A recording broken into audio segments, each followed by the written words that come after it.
Hello everyone and welcome to another video from Depot Adventures. My name is John. I am a tour guide with Depot Adventures. You can just see the logo over there.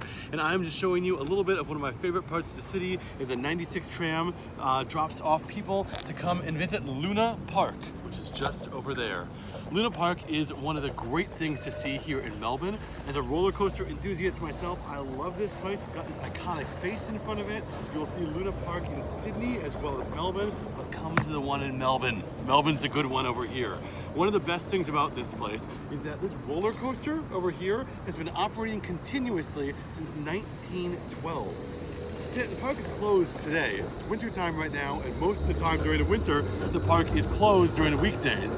But it's open on weekends, and in summer, it's open for the entirety of summer holidays. When you come over here, you must go on that roller coaster up the top, the Great Scenic Railway. I'm a tall man. I'm 6'4" tall, and so I had to squeeze into that thing, but oh my God, it's worth it. You go on this thing, and it is a hand crank operated roller coaster. What that means is that you have an operator standing up in between the two cars with a crank, and that crank is controlling the brake, which is controlling the speed of the roller coaster. They stand in there in a way that looks, to me, unsafe. They get calls on emergency services all the time with people thinking that someone's fallen off the roller coaster. They haven't. They just work here. But it's one of the great things about these old school, old-timey roller coasters. It's not that steel roller coaster you get if you go to a fancy Disney World style roller coaster where it twirls around, you have the harness. This is the same thing that your parents, grandparents, great-grandparents, and great-great-grandparents would have all ridden. It is the only continuously operating, handbrake operated roller coaster in operation today, and it is absolutely worth your time to come visit.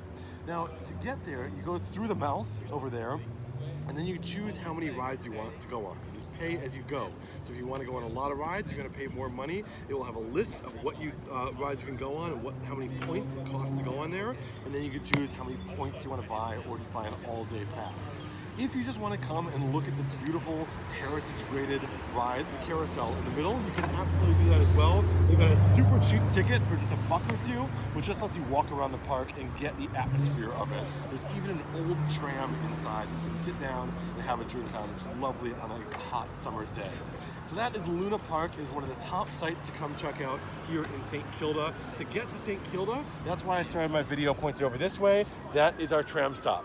The trams that come down here are tram number 16 and number 96. Those will take you straight from the city center all the way down. You will also notice there's ample street parking here and over here, and also down Ackland Street over this way.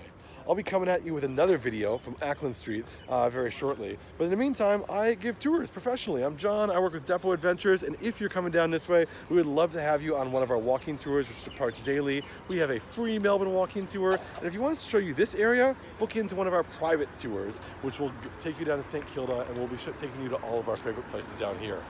Thanks for watching, and we'll see you next time.